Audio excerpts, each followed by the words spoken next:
আসসালামু আলাইকুম বন্ধুরা, কেমন আছেন? চলে এলাম আরও একটি নতুন ভিডিও নিয়ে। আজকের ওয়েব সিরিজটা হলো জটিল এবং মাথা খাটানোর মতো। মধ্যরাতের খাবার কি হতে পারে? বিলাসী কিছু খাবার নাকি মানসিক তাজা রক্ত? শয়তানের উপাসনা বা কালো জাদু কুফরি করে শয়তানের থেকে কিছু পাওয়া মানেই নিজের জীবনটাকে শয়তানের কাছে বন্ধক রাখা। ক্ষণিকের জন্য আপনি সাফল্য পেলেও পরবর্তীতে নিজের জীবন দিয়ে এটার পাওনা মেটাতে হবে শয়তানের কাছে।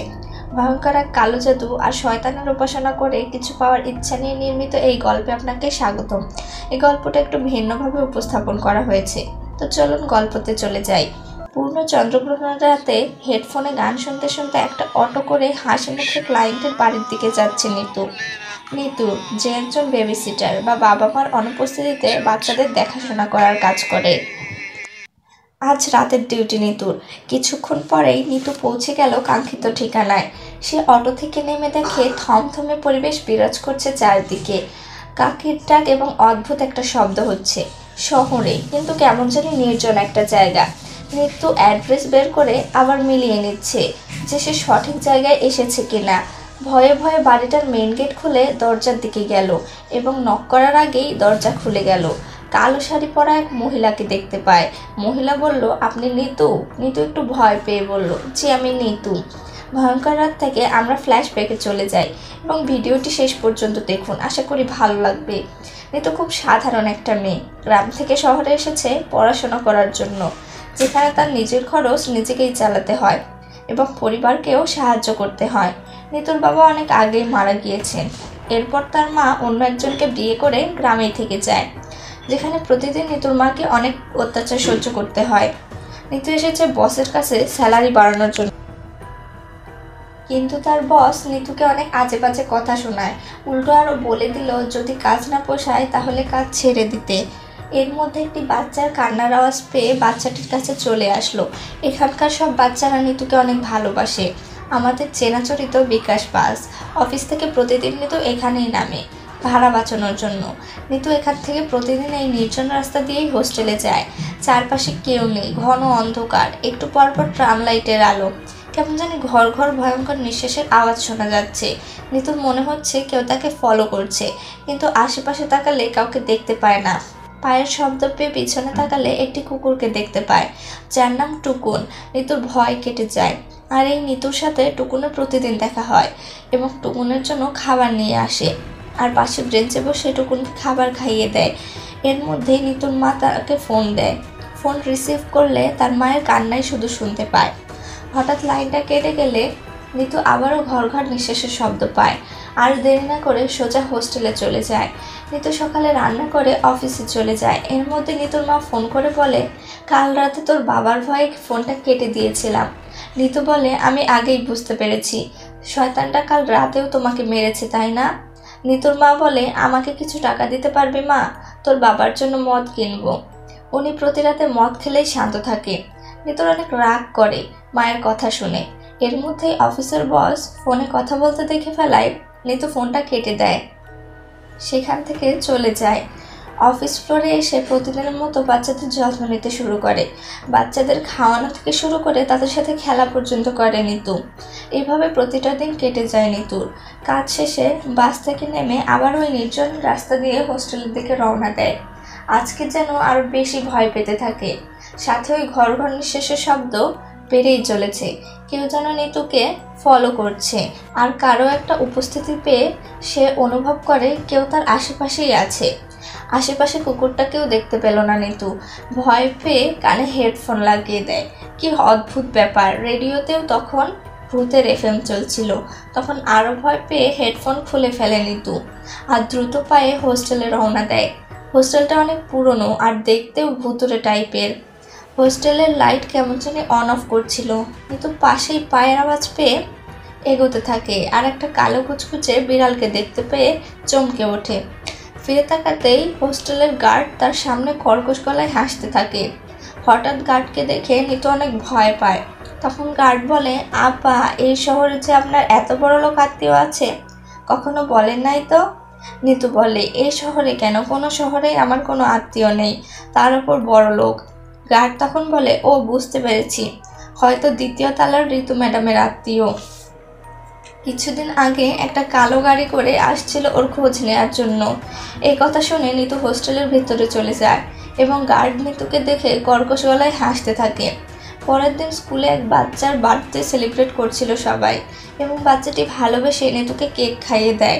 সেটা দেখে তার বস রেগে যায় এবং তাকে সাইডে নিয়ে গিয়ে বলে, কি জাদু করেছো বলো তো, আমায় কেক না খাইয়ে তোমায় খাইয়ে দেয় কেন? এই কথা শুনে নিতু কোনো উত্তর দিল না, বরং আবার তার স্যালারি বাড়ানোর কথা বললে তার বস তাকে আবারও অপমান করে। নিতু অনেক কষ্ট পায় বসের কথাতে। প্রতিদিনের মতো আবার ওই নির্জন রাস্তা দিয়ে হোস্টেলে যাচ্ছিল। বারবার বাড়ির কথা মনে পড়ে নিতুর। এই মাসে বাড়িতে কোনো টাকা পাঠাতে পারেনি। মন খারাপ করে কাঁদতে থাকে নিতু। এর মধ্যে একটা ইটের সাথে হোঁচট খেয়ে জুতোটা ছিঁড়ে যায় নিতুর। মনে মনে বিলাপ করতে থাকে নিতু এবং বলে, আমি আর পারছি না মা। হোস্টেলের খরচ, পড়াশোনা, বাড়িতে টাকা পাঠানো, নিজের শরীরে রক্ত বিক্রি করে গত মাসে টাকা পাঠিয়েছি। আর কি করতে পারি আমি? নিতু এবার ভয় পেতে থাকে। কানের কাছে কিচিরমিচির শব্দ শুনতে পাচ্ছে এবং ঘর ঘর নিঃশ্বাসের শব্দ। নিতু এখানে ফিল করছে কেউ তার পাশে দাঁড়িয়ে আছে, কিন্তু আশেপাশে তাকালে কাউকে দেখতে পায় না। এর মধ্যে গাছের আড়াল থেকে অক্সিজেন মাস্ক পরা এক ব্যক্তি বেরিয়ে আসে আর বলে ওঠে, সবই নিয়তি। নিতু প্রচণ্ড ভয় পায় আর ব্রেঞ্চ থেকে উঠে দাঁড়ায়।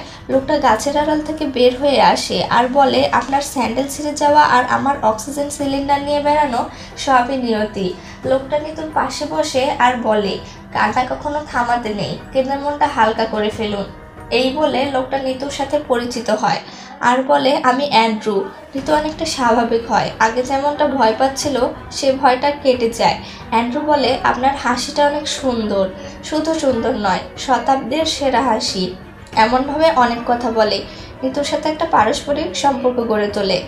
একটু পর নিতু হোস্টেলে এসে পড়তে বসে। তার আনা খাবারটা তার রুমমেট নির্লজ্জের মতো খেয়ে ফেলে। এর মধ্যে এক রুমমেট বলে ওঠে, চলো আজ আমরা ভূতের মুভি দেখি সবাই মিলে। পাশে থেকে অন্যজন বলে, নিতু যত ভীতু, ও দেখবে ভূতের মুভি।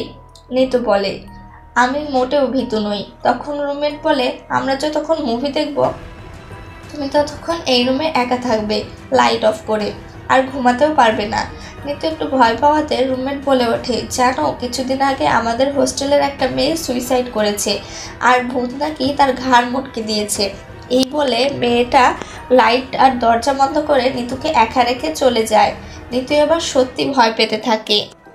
তাড়াহুড়ো করে টেবিল ল্যাম্পটা জ্বালায়, কিন্তু একটু পরে আচমকা ওটাও বন্ধ হয়ে গেলে নিতু ভয় পেয়ে বেডের ওপর চলে আসে। কটর মটর একটা আওয়াজ পেতে থাকে। চোখ মেলে দেখে ওই কুচকুচে বিড়ালটা টেবিলের ওপর থেকে নিতুর দিকে তাকিয়ে আছে। পরের দিনও কাজ থেকে ফেরার পথে অ্যান্ড্রুর সাথে দেখা হয়। অ্যান্ড্রু বলে, আপনি যে নির্জন পথ দিয়ে একা একা হেঁটে যান, ভয় করে না? নিতু বলে, আমার আর কোনো উপায় নেই, হোস্টেলে যাবার জন্য এই একটাই শর্টকাট রাস্তা। 20 টাকা গাড়ি ভাড়া বেঁচে যায় এই পথ দিয়ে গেলে। আমাকে পাহারা দেওয়ার জন্য একটি কুকুর ছিল, কিন্তু কয়েকদিন হলো কুকুরটাকেও দেখতে পাচ্ছি না। এইভাবে নিয়মিত দেখা হওয়াতে অ্যান্ড্রুর সাথে একটা বন্ধুত্ব গড়ে ওঠে নিতুর। নিতু একবার বলেই ফেলে, আমি অনেক চাপা স্বভাবের মেয়ে, আমার কোনো বন্ধু নেই এখানে, কিন্তু আপনার সাথে এত অল্প সময়ে মিশে গেলাম কিভাবে তা বুঝতে পারছি না।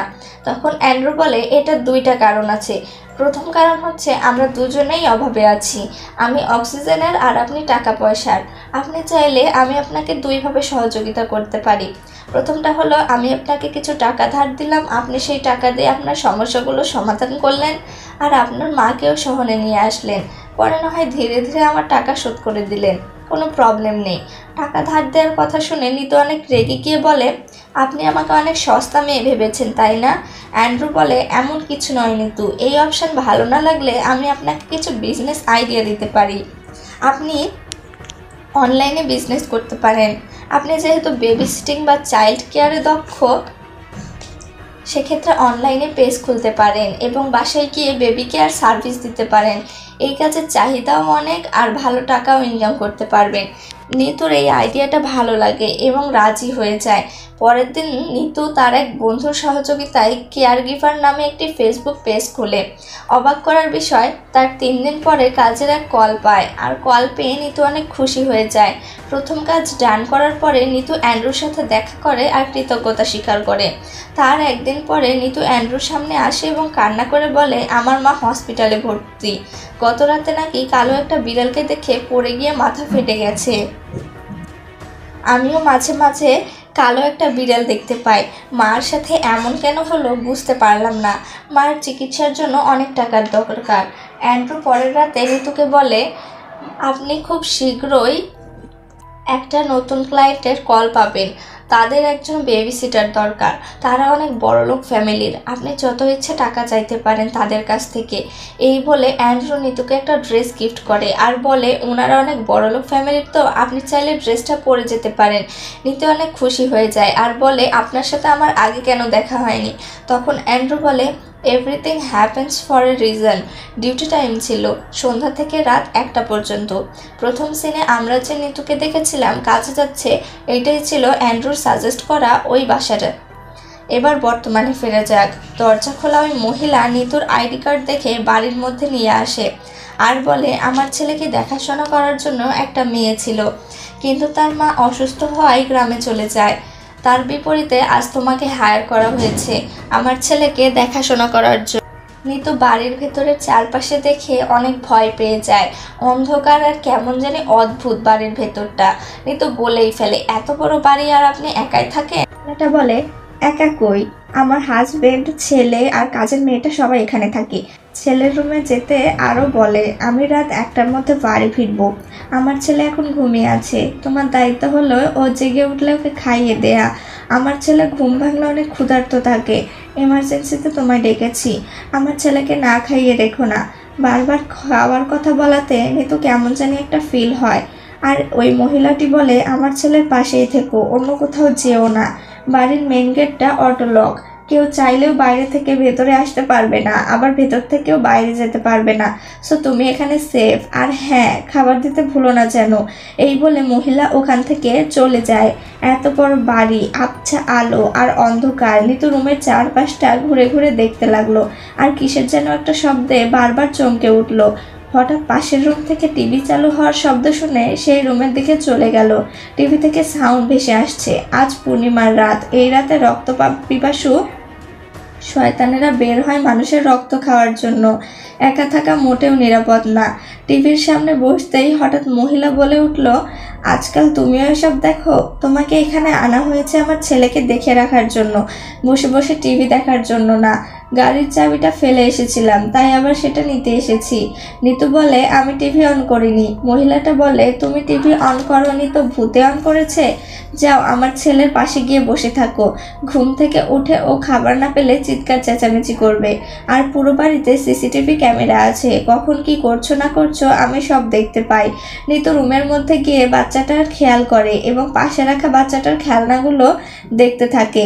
এর মধ্যে একটা খেলনা ক্যামেরা নিয়ে মজার ছলে ফটো তুলতে থাকে, কিন্তু হঠাৎ ক্যামেরার মধ্যে একটা অশরীরী ছায়া দেখে ভয় পায় আর চমকে উঠে ক্যামেরা সরিয়ে ফেলে।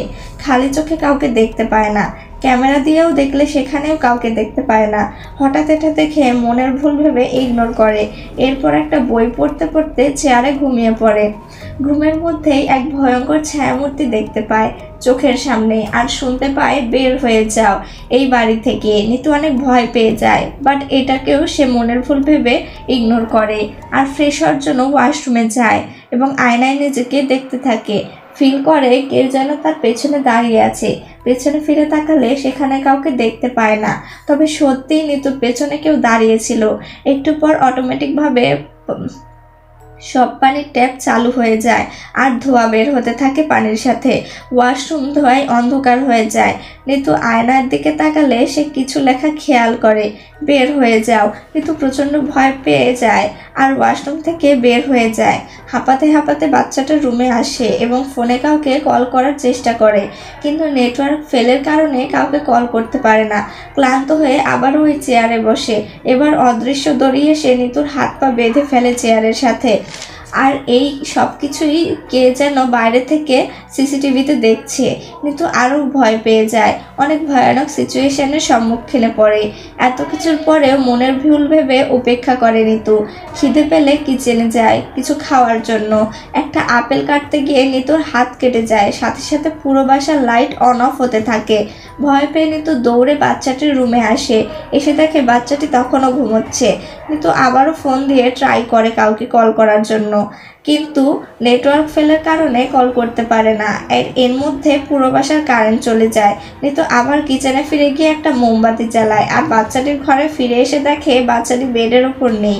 কি ভয়ানক একটা সিচুয়েশন, চারিদিকে ঘন অন্ধকার, আর এর মধ্যে বাচ্চাটি বেডে নেই। রুমের বাইরে গিয়ে নিতু বাচ্চাটিকে খুঁজতে থাকে এবং কেউ যেন তাকে ফলো করছে অন্ধকারে। সোহান সোহান বলে ডাক দিলে হঠাৎ একটা বাচ্চার ছায়া নিতুর সামনে এসে খিলখিল করে হেসে বাতাসের গতিতে মিলিয়ে যায়। নিতু আবার বাচ্চাটির রুমের দিকে যাবে এমন সময় খেয়াল করে ভেতর থেকে দরজাটা লক করে দিয়েছে। অনেক খোলার চেষ্টা করলেও ব্যর্থ হয়। এরপর সোহানকে খোঁজার জন্য স্টোর রুমের দিকে যেতে থাকে। স্টোর রুমে যাওয়ার জন্য একটা দরজা দিয়ে ঢুকে একটা আলমারির মধ্যে থেকে কান্নার আওয়াজ পায় নিতু। ভয় পেয়ে আলমারি খুলে দেখে একটা রক্তমাখা পুতুল, আর সেটা হাতে নেয়। এবার পেছন থেকে ওই অশরীরী মূর্তির চিৎকার বের হয়ে যাও। নিতু এবার সত্যি এই অশরীরীকে সরাসরি দেখতে পায় এবং ভয়ে ফ্লোরে পড়ে যায়। ওই অশরীরীর আত্মা বাতাসে মিলিয়ে গেলে নিতু দেয়ালে টাঙানো অ্যান্ড্রুর ফ্যামিলি ফটো দেখতে পায়। নিতু অবাক হয়ে যায়, এটা অ্যান্ড্রুর বাসা না, তাহলে অ্যান্ড্রুর ফ্যামিলি ফটো আসলো কিভাবে? সে বলেছিল এটা তার পরিচিত আত্মীয়র বাসা। আর কিছু চিন্তা করবে ঠিক তখনই অশরীরী আত্মা নিতুর মুখ চেপে অন্ধকারে মিলিয়ে যায়, আর ওই অশরীরী আত্মা অ্যান্ড্রুর পরিবার সম্পর্কে নিতুকে বলতে থাকে। অনেক বছর আগে হসপিটালে অ্যান্ড্রুর বউকে ভর্তি করা হয়েছে। পেটের মধ্যেই বাচ্চা নষ্ট হয়ে যায় তার বউয়ের। তখন ডক্টর বলে অনেক ব্লাড লস আর জটিল কিছু রোগের কারণে আপনার বউ আর মা হতে পারবে না। এটা শোনার পর অ্যান্ড্রু আর তার বউ অনেক কষ্ট পায়। বাড়িতে এসে অ্যান্ড্রুর বউ ফ্রাস্ট্রেশনে থাকা শুরু করে আর পাগলের মতো হয়ে যায়। অ্যান্ড্রু তখন তার ওয়াইফকে বলে আমরা এতিমখানা থেকে বেবি অ্যাডপ্ট করতে পারি, কিন্তু তার ওয়াইফ বলে বাচ্চা তো আমরা নিতে পারি, কিন্তু সে তো আমার পেট থেকে জন্ম নেবে না। বাচ্চা নেওয়ার সব প্ল্যান যখন শেষ হয়ে যায় তখন অ্যান্ড্রুর বউয়ের ল্যাপটপে ডার্ক সোসাইটি থেকে একটা মেল আসে। মেলে থাকা ভিডিওটা দেখতে থাকে অ্যান্ড্রু। খেয়াল করে এগুলো দেখার জন্য তার বউকে বকা দেয় এবং ল্যাপটপ নিয়ে নেয়। বলে প্লিজ এসব করো না, আমরা রিজনেবল একটা উপায় ট্রাই করি। কিন্তু অ্যান্ড্রুর বউয়ের মাথায় এসব ঢুকে যায়।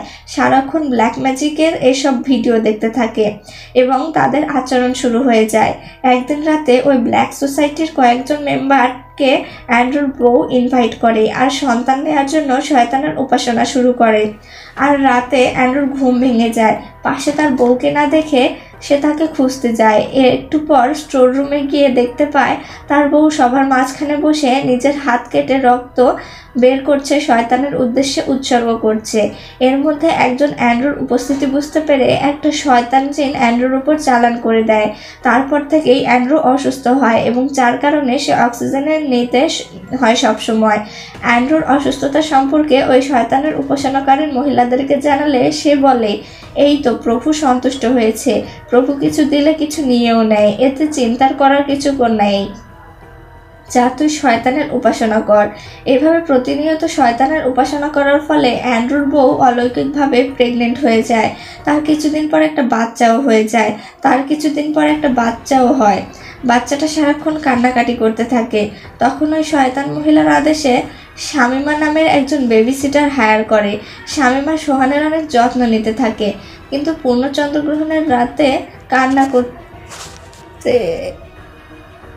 আসা মাত্র সোহান আরও তীব্র ভয়ঙ্কর কান্না করতে থাকে। শামিমা কোনোভাবেই সোহানকে শান্ত করতে পারছিল না। যখন পূর্ণ চন্দ্রগ্রহণ শুরু হয় শামিমা সোহানকে কোলে করে শান্ত করার চেষ্টা করছিল। ঠিক এমন মুহূর্তে ওই বাচ্চাটা শামিমার ঘাড়ে কামড় বসিয়ে সব রক্ত খেয়ে ফেলে, শামিমাকে মেরে ফেলে। শয়তানের উপাসনা করেই বাচ্চাটির জন্ম। বাচ্চাটি অ্যান্ড্রু না, শয়তানের।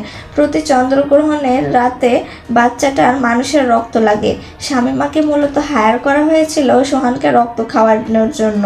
শামিমা মারা যাওয়ার পর ওর আত্মা এই বাড়িতেই থেকে যায়, আর শামিমার আত্মাই বারবার নিতুকে বলছিল এই বাড়ি থেকে বের হয়ে যাওয়ার জন্য।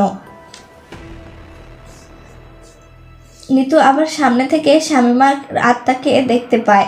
অপরদিকে অ্যান্ড্রু আর অ্যান্ড্রুর বউ গাড়িতে বসে থেকে সিসিটিভিতে সব দেখছিল আর বলছে শামীমার আত্মাই জিতে গেল মনে হয়, এখন আমরা সোহানকে রক্ত কিভাবে খাওয়াবো। এর আগে অ্যান্ড্রুর বউ ওই শয়তান উপাসনাকারীর মহিলাকে বলেছিল প্রতি চন্দ্রগ্রহণের রাতে কিভাবে একজন মানুষ জোগাড় করব, এই কাজটা আমার কাছে কঠিন লাগছে।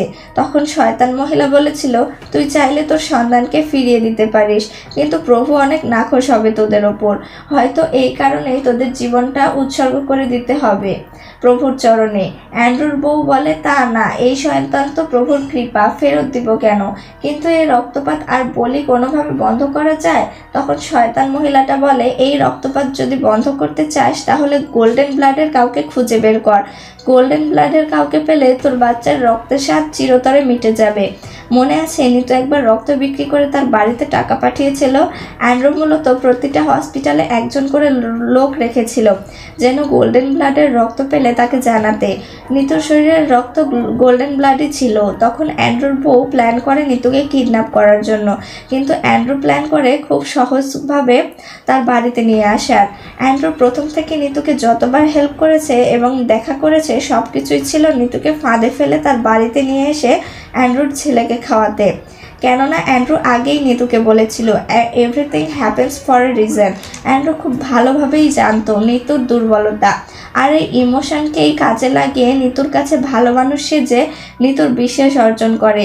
এরপর শামীমার আত্মার সহযোগিতায় নিতুই বাড়ির জানালার কাঁচ ভেঙে নিচে নেমে আসে।